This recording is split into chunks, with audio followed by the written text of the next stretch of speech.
Bonjour à tous, on se retrouve aujourd'hui dans une nouvelle vidéo de la Caverne Collection où je vais vous parler du coup des achats de janvier du coup 2022-2023. Alors le premier truc que je voulais vous présenter, c'est un Blu-ray que je cherche depuis des années, qui est un de mes films préférés de tous les temps. Un film d'animation français de science-fiction, ce qui est très rare pour le dire, donc je pense que la plupart des gens ont deviné de quoi il s'agissait, mais il s'agit bien sûr de La Planète Sauvage de René Laloux. Qui est du coup un film, donc là, bon là c'est un peu, pourtant je l'ai acheté neuf à la Fnac, mais en fait je le vois tellement nulle part et il est tellement rare ce Blu-ray que j'ai pas hésité une seule seconde à le prendre. On a même un petit livret à l'intérieur, donc c'est plutôt cool ça. Et du coup en termes de bonus on a pas mal de trucs, donc on a des interviews, un documentaire. Et ce qui est cool aussi, c'est qu'on a du coup 3 courts-métrages. On a Les Dents du Singe, qui est un court-métrage qu'il a fait en fait lors d'un atelier dans un hôpital psychiatrique, si je dis pas de conneries. Bah, il l'explique au début du truc. Et du coup, ça crée un court-métrage d'animation vraiment très particulier et assez surréaliste, mais qui est vraiment très très cool. Ensuite, Les Temps Morts, c'est quelque chose d'assez assez un peu philosophique sur la vie, la mort, tout ça, sur la société. Et c'est très très cool et c'est un mélange du coup d'animation et d'images d'archives un peu violentes des fois d'ailleurs. Et ensuite on a Les Escargots qui est un court-métrage pareil très surréaliste. Et du coup Les Temps Morts et Les Escargots comme La Planète Sauvage du coup sont designés par Roland Topor, voilà. Célèbre illustrateur qui a fait pas mal de trucs assez psychés et surréalistes aussi. Et du coup voilà, il y a aussi une galerie d'images du coup de dessins de Topor originaux et un petit du coup livret sur René Laloux. Voilà, donc film incroyable, si vous l'avez pas vu, je vous le conseille très fortement. Au final, moi au début avant de le voir, j'avais un peu de réticence parce que je me disais que ça allait être vraiment vieux et tout. Et mais c'était avant que je me mettais à vraiment regarder plein de trucs bien bizarres et tout. Mais du coup non, vraiment un, un film incroyable qui a pas vraiment vieilli. Une BO de fou aussi, composée par Alain Goraguet. On change un peu de registre, toujours sur du dessin animé, mais cette fois sur de la série et plus du film. C'est l'intégrale de la saison 1 de Scooby-Doo Mystère Associé. Donc faut savoir que je suis un gros fan de Scooby-Doo et que c'est pour moi la meilleure série.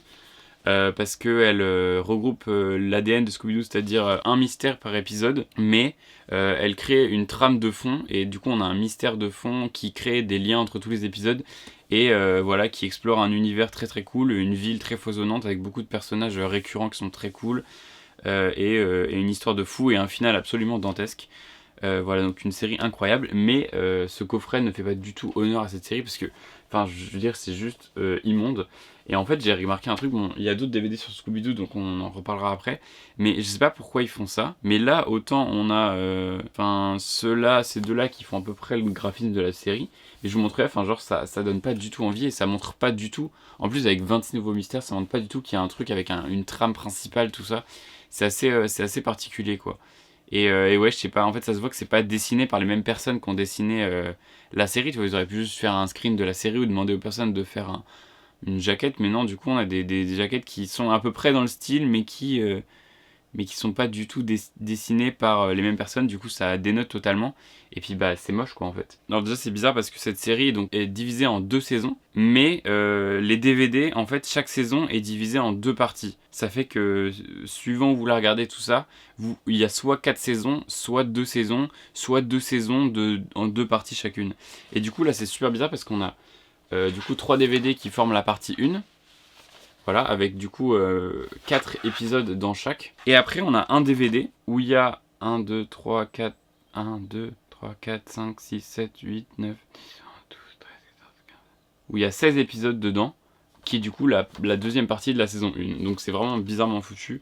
Et c'est pas super beau alors qu'ils auraient pu faire un magnifique coffret avec en plus du coup l'univers de cette série qui est assez fourni et vraiment très très intéressant. Voilà. Donc pareil, série que je vous conseille très fortement si vous aimez bien l'univers de Scooby-Doo et qui au final est limite plus adulte que ce qu'on peut penser parce que on a beaucoup de références à des trucs très adultes comme Hellraiser, Twin Peaks, Saw, tout ça. Et il y a beaucoup de blagues assez poussées quand même qui sont pas du tout désignées aux enfants. Ensuite, dans un Auchan, donc comme je vous le disais dans la première vidéo, tout endroit est bon à trouver des Blu-ray et des DVD à pas cher. En plus c'était du coup à la fin de la période de Noël, donc il y avait encore plein de trucs un peu soldés, tout ça. Alors le premier Blu-ray, c'est le Blu-ray de Nightmare Alley. En plus j'étais choqué de le trouver à ce prix là parce qu'il était à 7 € alors que le film est sorti cette année. Donc le dernier film live de Guillermo del Toro. Parce que son dernier film c'est Pinocchio sur Netflix, qui était très très cool aussi, qui est un gros film hommage au film noir, au thriller d'époque, tout ça, avec un gros côté art déco, vraiment superbe histoire, super thriller, super bien écrit, super bien réalisé, avec des décors et des costumes de fous furieux, je vous le conseille. Ensuite on part sur 2 DVD, du coup dans la lignée de Scooby-Doo de tout à l'heure, donc les deux films Scooby-Doo spécial Halloween. Donc on a Joyeux Halloween Scooby-Doo qui est plutôt cool mais vraiment passable. Il est sympa parce qu'il y a toute une partie en mode course-poursuite sur une autoroute avec plusieurs voitures et tout, donc c'est sympa. Mais bon, après, le méchant, ça reste voilà, classique. Mais c'est un peu crossover avec plusieurs univers parce qu'on a le méchant, l'épouvantail de Batman, qui là au final n'est pas un méchant à proprement parler. Et on a également l'apparition de Elvira, la maîtresse des ténèbres du film en question, qui apparaissait déjà dans le film Scooby-Doo d'avant, qui était Retour sur l'île aux zombies, qui est d'ailleurs lui aussi assez passable, parce qu'il tente d'apporter une réponse, comment dire, rationnelle au film classique du coup Scooby-Doo l'île aux zombies, mais il est au final pas très intéressant, assez sympathique dans l'approche, parce que c'est toujours assez nouveau, dans chaque film ils essaient de trouver quand même s'ils sont pas ouf, ils essaient de trouver un petit truc en plus, tu vois, et là du coup, ils sont sur un tournage de film et du coup, on a un réalisateur qui s'appelle Alan Smithy qui parlera à beaucoup de monde si vous connaissez un peu l'univers du cinéma et surtout des nanars en fait. Et voilà, donc c'est plutôt drôle. Et celui-là, par contre, qui est vraiment très très cool, donc le tout dernier film Scooby-Doo, Trick or Treat, où Scooby-Doo et le mystère et la mission d'Halloween, qui est du coup un film super cool qui revient un peu au graphisme de base. Voilà. C'est un film du coup qui revient sur le truc des costumes classiques, où en fait on apprend que tous les costumes des premiers épisodes de Scooby-Doo, je vous les mettrai là, les costumes super classiques, donc le chevalier du premier épisode What a Night for a Night, et par exemple le mec avec le scaphandre, le mec de la mine, tout ça, bah en fait ont été créés par la même personne qui s'appelle Coco Diablo. Et du coup voilà, c'est en plus ça va être le love interest de Vera, du coup c'est plutôt cool qu'ils font enfin, bon même si, parce que c'est un peu à la mode maintenant, mais alors que ça fait des années que tout le monde veut le faire, mais voilà, c'est cool qu'ils le fassent ça enfin, et de manière plutôt cool. Et du coup voilà, ils vont devoir affronter, ils vont s'allier du coup avec cette méchante Coco Diablo qui du coup crée les costumes des super vilains pour battre des doppelgangers à eux. Donc voilà, je vous en dis pas plus, mais franchement il est très très cool, c'est un film vraiment assez méta sur l'univers de Scooby-Doo et qui est plutôt cool, avec une animation très belle et des graphismes qui reviennent un peu aux bases et qui font vraiment plaisir à voir. Et ensuite on a 2 autres films en Blu-ray, donc peut-être un des moins bons de Guillermo del Toro, mais qui reste toujours très cool, le Crimson Peak. Donc c'est une histoire de fantômes à la Guillermo del Toro, avec des fantômes tout rouges qui sont très cool. Voilà, donc ça reste toujours dans son univers assez gothique, assez coloré, assez voilà. Mais il y a quand même des scènes bien angoissantes, bien flippantes, avec un bon univers, donc vraiment très cool, mais peut-être le moins bon, je pense, des Guillermo del Toro. Et ensuite, un film très cool aussi, toujours en Blu-ray, donc The Witch, film de Robert Eggers, dont je vous avais déjà parlé de The Lighthouse dans la vidéo collection précédente, qui nous a sorti du coup récemment aussi The Northman, qui est un film très cool aussi. Et du coup voilà, des films très graphiques, très beaux, avec une fin absolument magnifique, qui m'a bien fait flipper celui-là pour le coup, vraiment. Ça évoque tout l'univers du coup des sorcières. Ça fait un peu mash-up comme film, dans le sens où vraiment on n'a pas une forme de sorcière, tout ça, c'est un peu un truc où on a les différentes représentations de ce qu'est l'univers de la sorcellerie, tout ça, à travers du coup une jeune femme séduisante, une vieille dégueulasse à poil dans les bois qui découpe des bébés, cette affiliation aux animaux de la forêt, tout ça, enfin bref, on a plein de trucs comme ça, et du coup c'est vraiment un film très cool, que je vous conseille, même si je pense que la plupart des gens l'ont déjà vu. Dans une petite boutique d'occasion, j'ai trouvé 2 films très cool, donc un que j'ai vu et un que j'ai pas encore vu. Donc on a d'abord que j'ai vu Arnaque, Crime et Botanique, un des premiers films de Guy Ritchie, qui fera par la suite Snatch, les Sherlock Holmes avec Robert Downey Jr., tout ça. Donc toujours très dynamique, très bien rythmé, tout ça, donc voilà, histoire de gangster un peu pas forcément très ouf, avec Jason Statham dans ses rôles plutôt cool avant qu'il fasse des trucs vraiment moyens quoi. Avec aussi du coup Dexter Fletcher dedans, qui fera par la suite le biopic sur Elton John et qui rattrapera au vol Bohemian Rhapsody largué par Bryan Singer. Ensuite, on a un film aussi assez classique, c'est Les Chiens de paille de Sam Peckinpah. Donc j'avais vu Pat Garrett et Billy the Kid qui était vraiment très très cool comme film aussi, western crépusculaire assez violent et qui un peu repousse les limites du genre. Et c'est très très cool. Et du coup voilà Les Chiens de paille, assez célèbre pour sa scène finale je crois, qui apparemment est d'une violence assez intense. J'ai bien hâte de découvrir ça du coup avec Dustin Hoffman en plus, un acteur que j'aime tout particulièrement. On a deux petits trucs trouvés dans un espace culturel quelconque de je sais plus où. Un petit coffret, donc là on est encore sur de l'animation, cette fois stop motion, un peu plus pour enfants on va dire, mais c'est 3 volumes de la série Shaun le Mouton. Donc il faut savoir que je suis archi fan de stop motion et surtout du coup des studios Hardman. J'ai grandi vraiment avec Wallace et Gromit, Chicken Run, tout ça. Et du coup je continue toujours à apprécier leurs films à leur juste valeur et à beaucoup aimer cet univers très coloré, très humour anglais, voilà. Du coup en plus là c'est quasiment muet au final Shaun. Mais voilà, c'est très très cool. Donc les aventures d'un petit mouton qui est d'abord apparu dans un court-métrage de Wallace et Gromit qui s'appelle je sais plus comment mais que j'ai également en DVD. Et du coup on a eu 2 films plutôt cool aussi de Shaun. Le film qui s'appelait Shaun le Mouton tout simplement, qui était vraiment sympa. Et après on a eu sa suite que je lui préfère particulièrement qui s'appelle La ferme contre-attaque, je crois que c'est ça. Ou Farmageddon en anglais, qui amène une histoire d'extraterrestre très mignon et tout, et du coup le fermier va construire un parc d'attractions autour des extraterrestres, tout ça du coup en bois et tout, donc c'est très très drôle, très très mignon l'univers, voilà. Si vous aimez les films Hardman, vous aimerez ça. Et ensuite, bon là on est toujours sur de l'animation, mais on n'est pas sur le même délire, on est plus sur quelque chose de beaucoup plus sérieux on va dire, et beaucoup plus dramatique, c'est Valse avec Bachir de Harry Folman, une sorte de documentaire en animation qui nous parle du coup de la guerre du Liban dans les années 80. Et du coup voilà, c'est un film avec une fin absolument assez violente de réalisme et tout, et en fait qui oscille entre le rêve et la réalité. En fait le rêve et les souvenirs se mélangent et du coup le personnage principal, je sais plus si c'est le... Oui, si c'est ça, c'est l'histoire du réalisateur au final. Et du coup, voilà, ça se mélange un peu ses souvenirs et du coup, il va essayer d'aller retrouver tous ses anciens camarades d'armée pour voir un peu tout ce qui s'est passé. Donc voilà, film très très beau, mais je lui préfère peut-être l'autre film de Harry Folman qui est Le Congrès avec Robin Wright. Un film d'anticipation très cool sur l'avenir du cinéma, sur tout ça, et du coup un mixte entre des images réelles et de l'animation, où en fait c'est un monde où les stars se font numériser pour qu'on garde leur image et qu'on puisse faire des films sans avoir besoin d'eux en fait.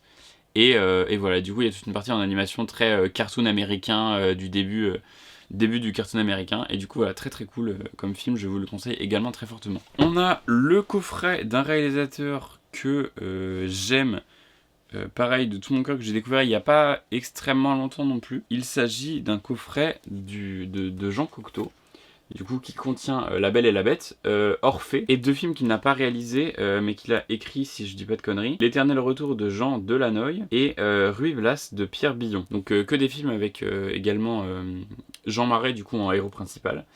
Donc j'ai découvert Jean Cocteau moi personnellement du coup en cours avec Orphée. Du coup je m'attendais un peu à une sorte de péplum un peu mystique et tout, et en fait pas du tout. Du coup c'est une réinterprétation du mythe d'Orphée dans la réalité et dans l'univers des années 50. Voilà, le film est sorti en 1950.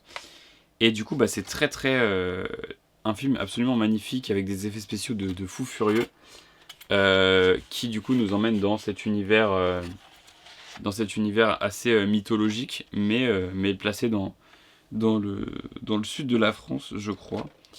Et c'est vraiment un film absolument génial.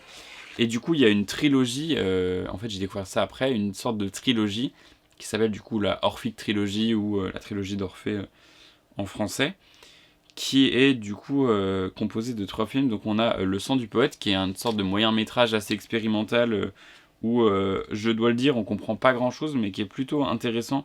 Pareil au niveau des effets spéciaux, tout ça. Et après, du coup, on a Orphée. Et après, on a le film que j'ai ici, qui est Le Testament d'Orphée, du coup, toujours de Jean Cocteau, qui est une sorte de film. En fait, c'est le film d'adieu de Jean Cocteau, il le dit lui-même. Et du coup, qui est un film qui se balade un peu dans toute sa filmographie, on va dire, et dans diverses légendes, dans divers mythes. On a des personnages de Orphée qui reviennent, des personnages de la mythologie, tout ça. Du coup, voilà, c'est assez psychédélique, c'est assez poétique, et du coup, ça parle de la mort et de la renaissance d'un poète, qui est du coup joué par Jean Cocteau. Toujours avec beaucoup d'effets spéciaux pratiques, vraiment très stylés, qui joue beaucoup sur l'inversement d'une image, par exemple. À un moment, il dépiote une rose et du coup, il la remet comme ça à l'envers. Du coup, voilà, c'est très très cool. Et du coup, après, j'ai découvert, j'ai regardé du coup La Belle et la Bête, qui est un film aussi absolument magnifique. Tout ça qui apporte un côté encore plus expérimental et plus mystérieux et onirique à l'histoire de base. Et qui est pour moi, je pense, la meilleure version de La Belle et la Bête. Bien qu'il existe une version de je sais plus quelle nationalité qui m'intrigue beaucoup et que j'espère voir dans très peu de temps. Bien sûr, on a aussi la nouvelle version, mais c'est pas vraiment une adaptation, mais la nouvelle version de Mamoru Oshii qui s'appelle Belle, qui est un film d'animation très très cool aussi, que je vous conseille. Donc voilà, coffret Jean Cocteau, je vais regarder les deux autres plus tard. Un réalisateur que j'apprécie tout particulièrement pour son travail du coup assez poétique et sur les effets spéciaux, voilà, dans une époque où c'était pas la grande mode. Et voilà, pour son travail assez expérimental, assez avant-gardiste. Ensuite, deux trucs en loose que j'ai commandé comme ça, un peu, voilà. Donc là, on a un truc assez... c'est pas vraiment rare, mais c'est... Bon, je suis désolé pour les chiens, c'est le voisin, c'est comme ça. Du coup, un truc, assez...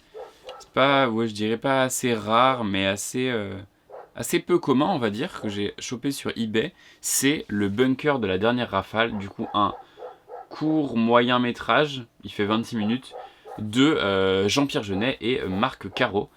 Du coup voilà, qui est très cool et qui est assez particulier dans son esthétisme, qui est pareil lui aussi quasiment muet, et qui nous compte l'agitation d'hommes dans un bunker qui sont tous chauds avec des têtes bizarres, comme quand même les gueules de Jean-Pierre Jeunet, quoi, qui vont donc, du coup s'exciter le bunker va être en ébullition suite au déclenchement d'un signal d'alerte. Et voilà, et du coup, je sais que ce DVD du coup est inclus dans un coffret qui est l'intégrale de Jeunet et Caro, mais que j'ai pas pu trouver à un prix décent parce que c'est quand même du DVD, tout ça.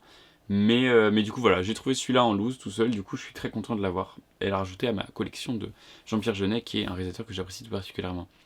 A savoir que j'ai pas vu Big Bug, son dernier, qui on m'a dit est vraiment pas terrible du tout, mais voilà, c'est comme ça, c'est la vie. En parlant de réalisateur qui est pas apprécié à sa juste valeur et qui n'a jamais été, et qui commence à avoir de la reconnaissance, pas de la renaissance, de la reconnaissance depuis quelques années, c'est Jean Rollin.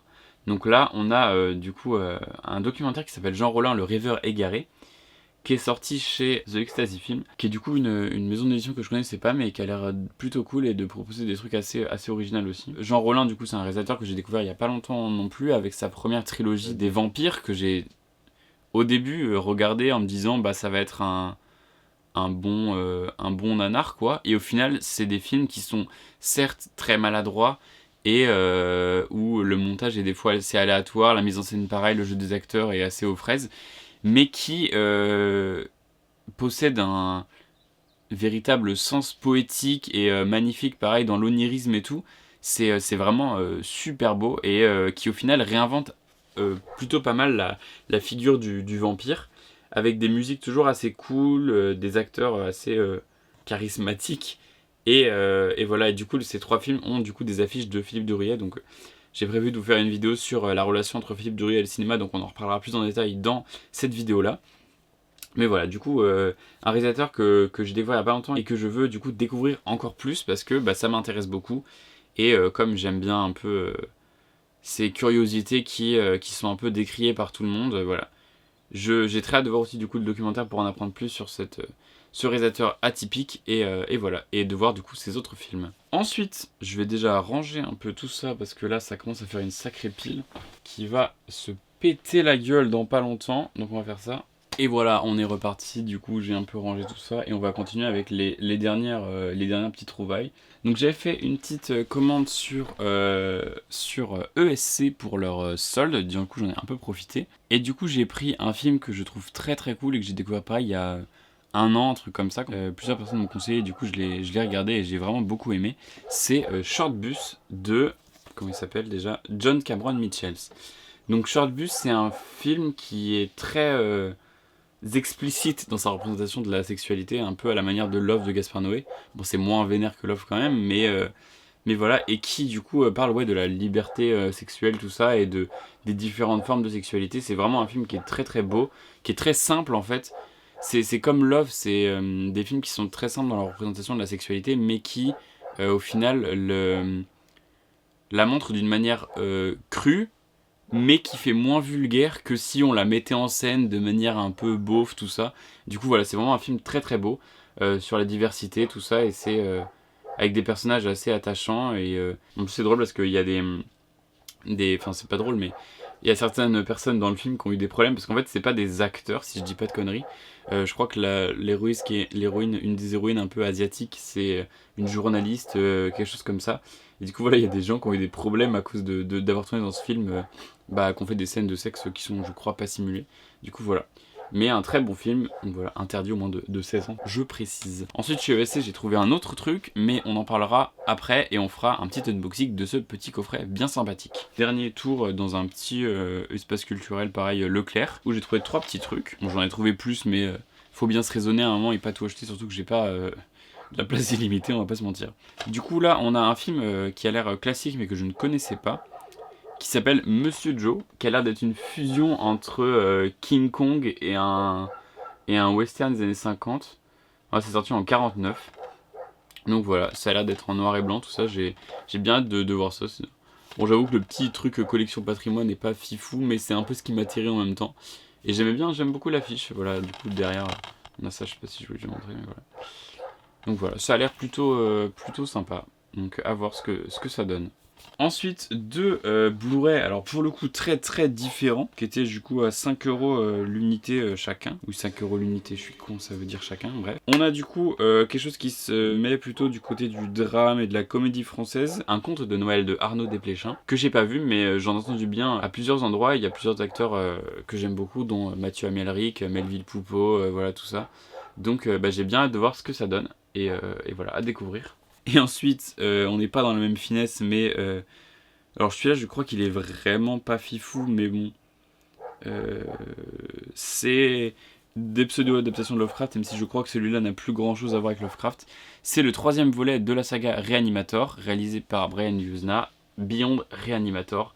Donc voilà, les histoires du docteur Herbert West, célèbre personnage de l'univers de H.P. Lovecraft.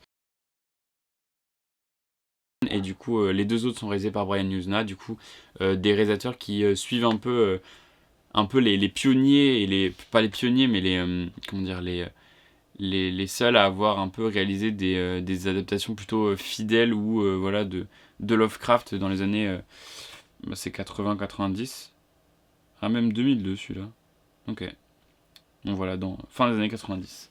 Du coup, c'est eux qu'on fait aussi du coup From Beyond. From Beyond, je sais plus si c'est Brian Yuzna ou Stuart Gordon. Non, du coup, celui-là, From Beyond, il est produit par Brian Yuzna et réalisé par Stuart Gordon.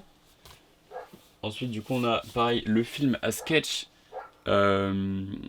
Necronomicon, qui est très très cool, dont j'espère vous parler un jour aussi, avec un coffret qui est vraiment très sympa aussi.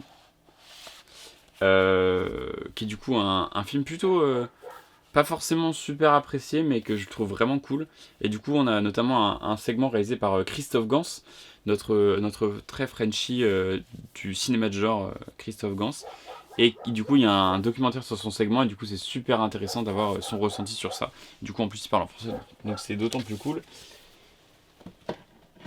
Et on a également, dans ces films-là, Du coup, là, pas vraiment adaptation parce que la nouvelle est très très courte et du coup ça n'a pas grand chose à voir.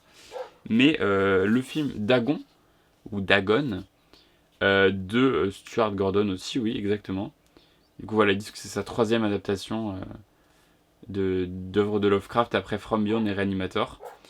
Du coup, voilà, qui s'inspire en fait de plus du cauchemar d'Innsmouth que de Dagon.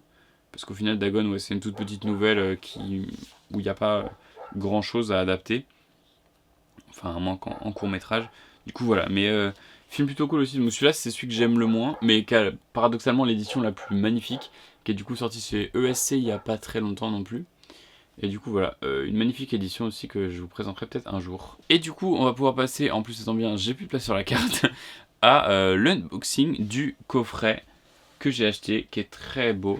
C'est le coffret George Romero, cinéaste visionnaire. Du coup, 3 films qui ont été créés entre La Nuit des Morts Vivants et Zombies, à savoir They're Always Vanilla, Season of Witch et The Crazies, ou La Nuit des Fous Vivants. C'est parti pour l'unboxing.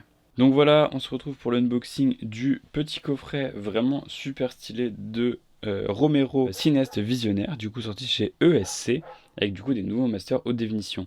Donc il contient 3 Blu-ray, un livret de 32 pages, un poster et 5 photos. Donc on va déjà regarder un peu comment il est fait. Donc c'est du carton un peu glacé, voilà, très très cool. Donc c'est le genre de truc qui laisse pas mal de traces de doigts, mais c'est plutôt cool. Et du coup on voit qu'on a pas mal de petits bonus et tout. Mais ouais, la charte graphique est plutôt vraiment super jolie, je trouve, le truc comme ça. Donc c'est le poster qu'on aura à l'intérieur, il va être un peu de ce style-là. Hop, donc quand on l'ouvre, à l'intérieur du coup on a ça. Donc ça représente du coup les 3 films. Donc là on a Zero Always Vanilla, Season of Witch et La Nuit des Fous Vivants.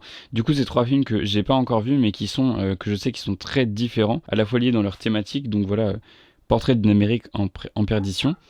Mais qui du coup on a un film de contamination, je crois pas qu'il y a des zombies dedans, mais c'est un truc assez Covid au final.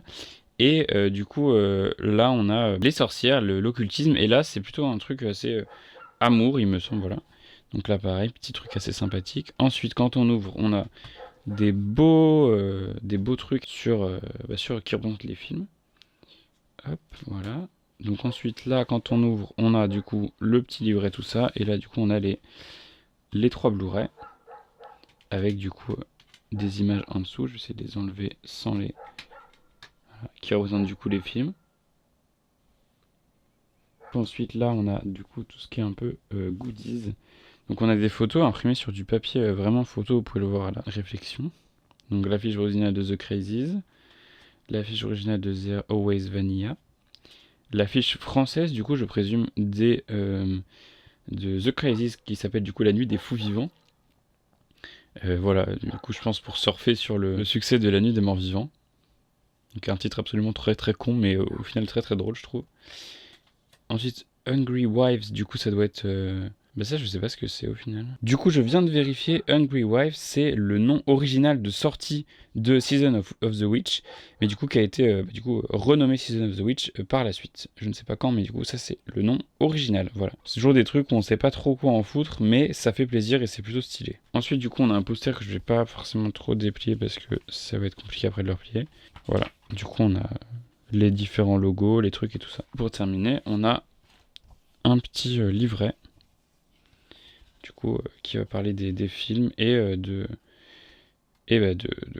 Romero, quoi. Voilà.